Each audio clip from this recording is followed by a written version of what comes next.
Jacques, en premier, pour vous, est-ce qu'on peut appeler ces groupes des nazis?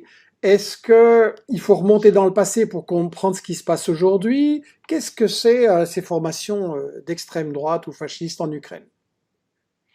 Alors, tout d'abord, Michel, merci beaucoup de me réinviter à votre show. Et votre introduction, je pense, doit éclairer sur notre manière d'aborder les problèmes. Comme vous l'avez très justement dit, vous et moi, nous connaissons depuis longtemps, nous n'avons pas la même appréciation de tout ce qui se passe dans le monde.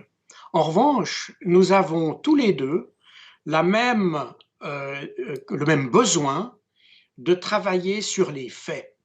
Et les faits sont les faits. À partir de là, chacun peut construire ce qu'il pense et chacun est libre de le faire, mais on ne peut pas le faire sur des faits qui sont tronqués. Et c'est pour ça que même si nous avons un regard différent sur les choses, nous partons les deux des mêmes faits. Et ça, je crois que c'est ce qu'aujourd'hui, surtout dans le conflit si émotionnel qu'est devenu le conflit ukrainien, à mon avis, ça va être le point de départ de toute réflexion sur ce conflit.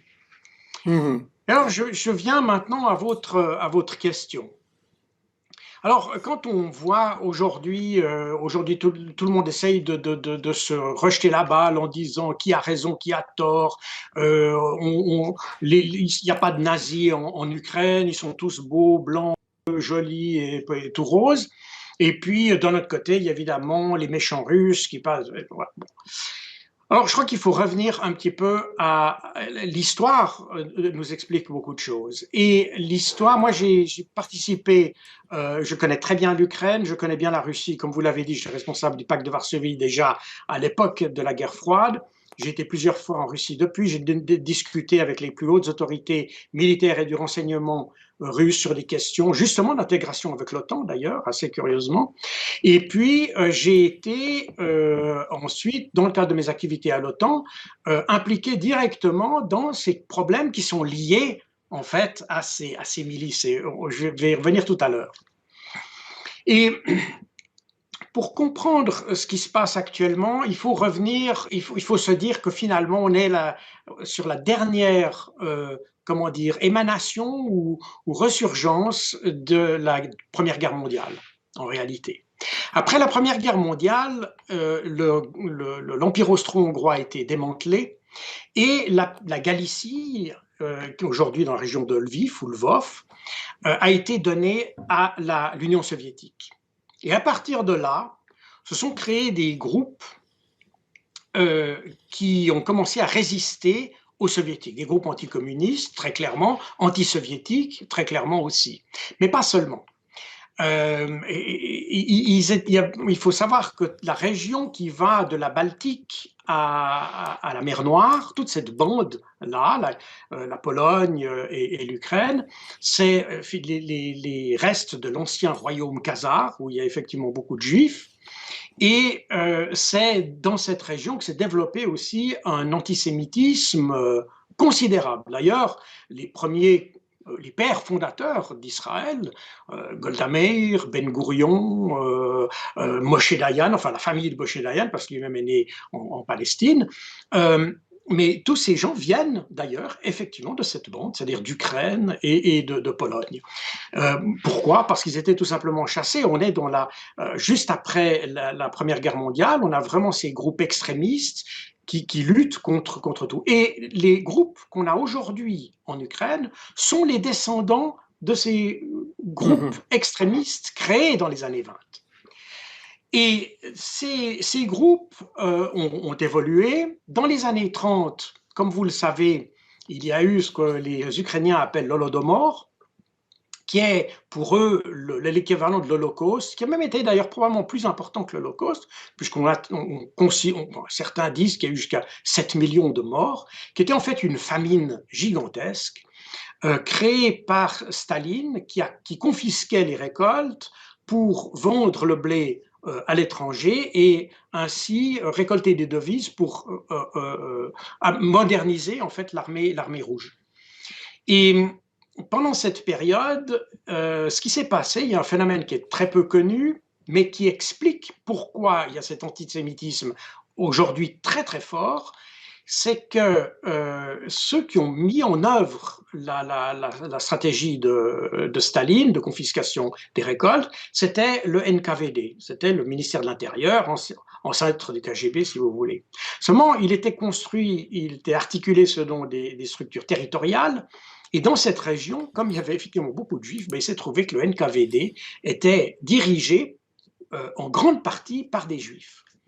Et à tort ou à raison, les Ukrainiens ont gardé de cette période en plus du nationalisme qui les avait animés jusqu'à maintenant, ils ont gardé une haine à la fois des soviétiques, qu'ils associaient donc, qui était en fait le mariage des communistes et des Russes, et vous voyez qu'on est déjà dans le conflit d'aujourd'hui, et puis les Juifs qui étaient en fait les dirigeants de l'époque.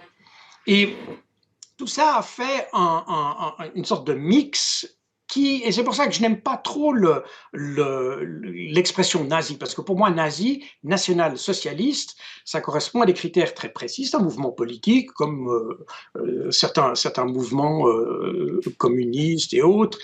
Ça correspond à des critères très précis. Ici, on n'a pas vraiment une doctrine antisémite, mais on a une doctrine nationaliste, ultranationaliste même, sur laquelle s'est greffé un antisémitisme plus culturel que politique. Alors que pour, par exemple, les nazis, l'antisémitisme est une affaire très politique. Pour les antisémites qu'on a encore aujourd'hui en Ukraine, c'est un antisémitisme culturel, vraiment, très profond. Et qu'est-ce qui s'est passé alors dans les années 30, ces mouvements ont commencé à se battre contre l'Union soviétique, l'occupant soviétique. Et en 1941, lorsque Hitler a attaqué l'URSS, il a évidemment libéré, entre guillemets, cette région qu'on appelle la Galicie, qui est l'Ukraine occidentale aujourd'hui. Et c'est à partir de là que s'est créé, en fait, l'Ukraine a trouvé son indépendance. C'est Hitler qui a donné l'indépendance à l'Ukraine de 1941. Et le héros ukrainien de l'époque, celui qui dirigeait, qui coordonnait les mouvements nationalistes à l'époque, c'était Stepan Bandera. Mm-hmm. C'est pour ça qu'aujourd'hui, on dit souvent, quand on parle des Ukrainiens, on dit c'est les bandérites ou les bandéristes. Voilà. Et Bandera est un type, donc c'était un ultranationaliste, qui évidemment, lorsque les Allemands sont arrivés, il leur avait donné l'indépendance, donc Bandera leur a rendu l'appareil en aidant à ce qu'on a appelé la Shoah par balle, etc. Il y a eu des massacres incroyables qui ont été faits par ces groupes nationalistes ukrainiens, et qui ont fini par avoir une division SS d'ailleurs, la 14e division Panzer SS Galitzien, ou bien première Erste Galitzien. Et cette division, d'ailleurs, est encore célébrée aujourd'hui. Il y a des monuments en Ukraine. Ça fait même un scandale au Canada parce que le Canada a toléré après la guerre 2000 de ces combattants de la division Galicie s'installer au Canada. Et ils ont installé des monuments, etc. Et la nouvelle ministre des Affaires étrangères canadienne est descendante d'un Ukrainien qui était associé à ces mouvements. Ce qui explique aussi un petit peu l'attitude du Canada. Et donc, excusez-moi Jacques, mais quand on voit les images de l'époque, là, les affiches que vous m'avez communiquées, on est vraiment dans tous les grands clichés de la propagande nazie, de la propagande fasciste, et notamment l'antisémitisme, le profil, tout ça. Oui, absolument. Non, alors, si vous voulez, c'est pour ça, on dit c'est pas des nazis, etc. Alors je dis oui, je suis d'accord, c'est pas des nazis, mais ils sont violents comme des nazis, ils sont nationalistes comme des nazis et ils sont antisémites comme des nazis. Donc ils en ont toutes les caractéristiques, mais stricto sensu, j'aime bien que les choses soient assez précises, et effectivement, stricto sensu, ils ne le sont pas, mais ils en ont toutes les caractéristiques. Et donc aujourd'hui, vous nous dites qu'il y a une filiation. Quand on regarde les sigles des différents partis nazis, il y a clairement, c'est la croix gammée SS à peine déguisée. Alors, c'est pas la croix gammée SS, c'est le Wolfsangel, c'est une rune. Vous savez que les unités SS se distinguaient entre elles par des runes, des anciens, des runes germaniques en fait, des traditionnelles runes germaniques. Et vous aviez toutes les divisions Panzer et les divisions SS se distinguaient chacune par une rune. Le Wolfsangel, c'est cette espèce de Z retourné avec barré par un I. C'était l'emblème de la deuxième division SS Das Reich. La deuxième division SS Das Reich, elle a la particularité en Ukraine d'avoir libéré la ville de Kharkov. Ou Kharkiv, on dit aujourd'hui, parce que c'est devenu l'Ukraine. En 1943, elle a libéré Kharkov. Avant de retourner sur France d'ailleurs et de commettre en juin 1944 le massacre d'Oradour-sur-Glane. Alors en France, Das Reich, c'est des criminels de guerre, mais en Ukraine, c'est des libérateurs. Et c'est là où on a cette espèce d'ambiguïté que d'ailleurs les pays occidentaux ont en fait un peu exploité. Pourquoi? Parce que d'abord, il faut savoir que la lutte, on a parlé dans les années 30, donc la guerre de ces unités SS, mais après la guerre, c'est-à-dire dès 1946, l'ennemi n'est évidemment plus les nazis, mais l'Union soviétique. Et là, les Américains, les Français et les Britanniques ont commencé à alimenter une subversion armée, enfin une guérilla, on peut dire, contre l'Union soviétique, toujours dirigée par Stepan Bandera, qui avait aidé les Allemands pendant la guerre, et qui a mené jusque dans les années 60 des guérillas en Ukraine contre les soviétiques. Et ça s'appuyait sur l'armée insurgée ukrainienne, dirigée par Stepan Bandera, mais aussi sur les anciens Wehrwolf. Wehrwolf, ça veut dire loup-garou en allemand. C'était des unités de SS, c'est l'ancêtre du Gladio, si vous voulez. C'est le Gladio du Troisième Reich, qui avait son quartier général en Ukraine, à Vinitsa. D'ailleurs, il y a une des affiches que je vous ai montrées où on voit un juif armé d'un pistolet et puis une étoile rouge sur la tête. Et dessous, vous voyez marqué Vinitsa. Vinitsa était le quartier général des Wehrwolf pendant la Deuxième Guerre mondiale. Et toute cette région est restée extrêmement, néo-nazie d'une certaine manière.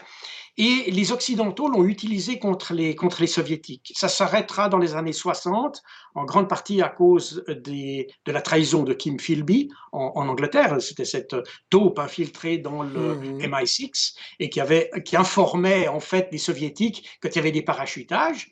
Et puis, il y a eu des quantités d'opérations, l'opération Aerodynamic, Valuable, Minos, Minos c'était pour la France, Valuable c'est les Anglais, Aerodynamic c'était pour les Américains. Donc, pardon, vous me dites que l'Occident a quand même une certaine tradition d'utilisation de groupes fascistes et terroristes.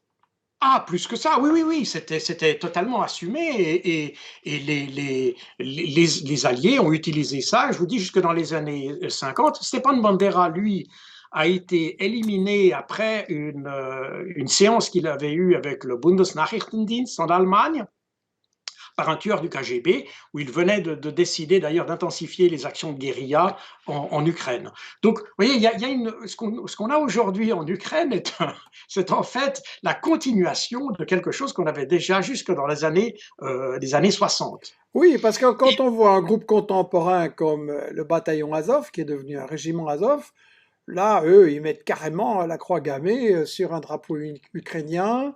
Et on a des indications aussi, si je montre le corps national, c'est vraiment un phénomène assez large. Oui, alors, pas des marginaux.